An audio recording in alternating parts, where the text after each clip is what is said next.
काय म्हणता पोट्ट्यो, तर कश काय असता, बरं असतं का नाही? तर आज जायचं तर आपल्याला ताईच्या इथं, तर व्हिडिओ शेवटपर्यंत पहा. तर सगळ्यात पहिलं आलो तुम्ही अकोल्यातून आलो मी पहिले जुन्या बसस्टँडवर.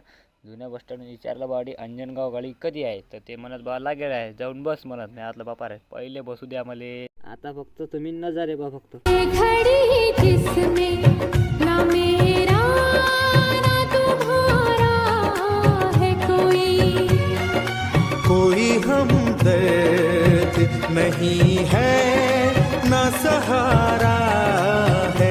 मग आलो बा, मग मी काकड्यात आल्यावर तर बरं लय चांगलं वाटे, कारण की 2 घंट्याचा प्रवास होता बा. मग आल्याबरोबर तर हा गळी म्हणे की बा मले घे म्हणे ब्लॉकमध्ये. त्याला घेतलं आणि डायरेक्ट आलो मी घरी मस्तपैकी ताईच्या जेवण केलं, जेवलो आणि मस्त हे आपली ताई. मग हे पाहून घ्या मग पोट्टेव. आणि मग संध्याच्या पारी सगळ्या बाया आलो तेव्हा, मग आपल्या ताईला साडी नेसवायचा कार्यक्रम होता म्हणून सगळ्या बाया आलो त्या. तर मग पहिले मी व्हिडिओ घेतला काढून, पहिले मी आतलं मला फोटो काढू द्या. मग